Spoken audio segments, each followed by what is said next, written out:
8D Quran recitation search करें YouTube पे जाके और हेडफोन्स लगा के वो तिलावत सुनें और फिर अपनी कंडीशन बताएं, how do you feel. And literally if you were to ask me एक एग्जांपल से कि म्यूजिक हमारी सोल के साथ क्या करता है, शीशे का ग्लास अगर मेरे हाथ में होता ना, उस ग्लास को उठा के मैं नीचे गिराता और जिस तरह वो ग्लास शैटर होता है, this is what music does to your soul.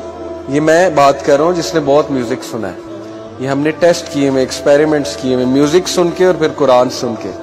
तो म्यूजिक तजब्जुब पैदा करता है, म्यूजिक बेचैन करता है आपकी रूह को, म्यूजिक सुकून नहीं देता।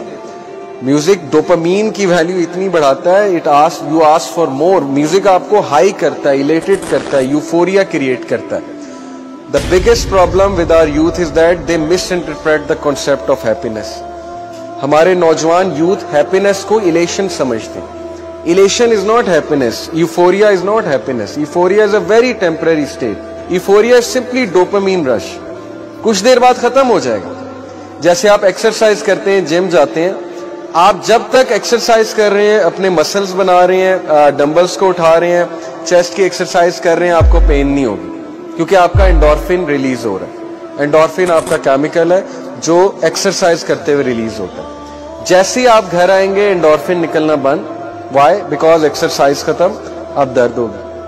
अब उस दर्द को खत्म करने के लिए अगले दिन दोबारा जिम जाना पड़ेगा। जब तक जिम नहीं जाएंगे वो दर्द रहेगी। इसी तरह दर्द आहिस्ता आहिस्ता खत्म हो जाएगी, मसल्स आदी हो जाएंगे उस चीज की। Same music does. When we listen to music, when we listen to anything that increases dope, हमें उस वक्त मजा आएगा।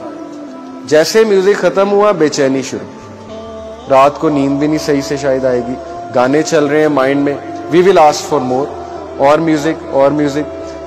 एक टाइम आएगा कि हम बिल्कुल डिसेंसिटाइज हो जाएंगे, बुराई अच्छाई का कॉन्सेप्ट ही खत्म हो जाता है। और यही हमारी यूथ का हो चुका है कि बुराई अच्छाई कॉन्सेप्ट खत्म है, डिस्टॉर्टेड कॉन्सेप्ट्स हैं बुराई और अच्छाई के। और ये एक हदीस में भी आता है कि क़यामत के नजदीक लोगों के दिल ब्लैक हो जाएंगे।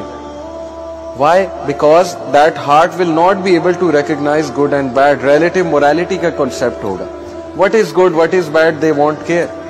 और ऐसा आज हो रहा है। हम कुरान और हदीस को बिल्कुल कुछ नहीं समझते। हम कहते हैं नहीं, हमारी अकल जो कहेगी वो हम मानेंगे, हमारी समझ जो कहेगी वो हम मानेंगे। तो ये वीक फेथ की निशानी।